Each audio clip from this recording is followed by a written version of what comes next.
నమస్తే, welcome to టీ10. ప్రభుత్వం మారిన వెంటనే లంచాధికారులు ప్రజలను పీడించేందుకు కోరలు చాచారు. నగదు కోసం పౌరులను జలగల్లా పట్టి పీడించారు. బర్త్ సర్టిఫికెట్ కావాలన్నా, డెత్ సర్టిఫికెట్ కావాలన్నా, పాస్ బుక్ చేయాలన్నా, బిల్లులు చెల్లించాలన్నా లంచం లేనిదే పనులు జరగలేదు. దీంతో ఎందరో బాధితులు ఏసీబీని ఆశ్రయించారు. ఒక్కో అవినీతి అధికారి ఒక్కో రకమైన ట్రాప్ వేసిన ఏసీబీ రెడ్ హ్యాండెడ్ గా పట్టుకుంది. దీంతో మునుపెన్నడూ లేనంతగా అధికారుల అవినీతి శాతం 65.21% నమోదైంది.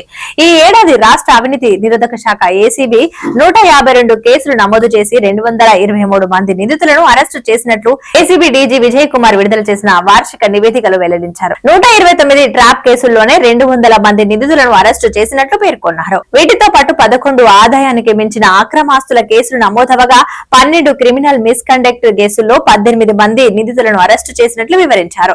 అవినీతి ఆరోపణలపై 11 కేసుల్లో ఏసీబీ సాధారణ విచారణ జరిపిందని, వివిధ ప్రభుత్వ కార్యాలయాల్లో 29 ఆకస్మిక తనిఖీలు నిర్వహించిందని తేల్చి చెప్పారు. అయితే 105 కేసుల్లో ఛార్జ్ షీట్ దాఖలు చేశామని, 16 కేసుల్లో అధికారులకు శిక్షలు విధించబడ్డాయని, మొత్తంగా నేరారోపణ రేటు 64% మేర పెరిగిందని విజయ్ కుమార్ వివరించారు. ఈసారి కూడా 26 పాత కేసులను విచారణకు తీసుకున్నామని చెప్పారు.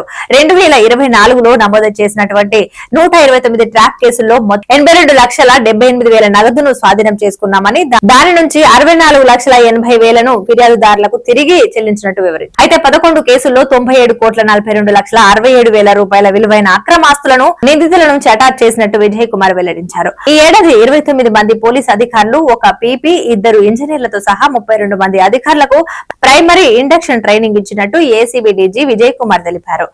డ్రాఫ్టింగ్, ఆర్థిక లావాదేవీల ట్రేసింగ్ లో దర్యాప్తు, ట్రాప్ వంటి అంశాల్లో శిక్షణ ఇచ్చామని చెప్పారు. ఈ నెల 3 నుంచి 9 వరకు రాష్ట్ర వ్యాప్తంగా అవినీతి నిరోధక వారోత్సవాలు నిర్వహించామని తెలిపారు. ప్రభుత్వ అధికారులు ఎవరైనా లంచాల కోసము ప్రజలను పీడిస్తే తక్షణం ఏసీబీ టోల్ ఫ్రీ నంబర్ 1064కు కాల్ చేయాలని విజయ్ కుమార్ కోరారు. ఇది ఇవాల్టి న్యూస్. చూస్తూనే ఉండండి టీ10.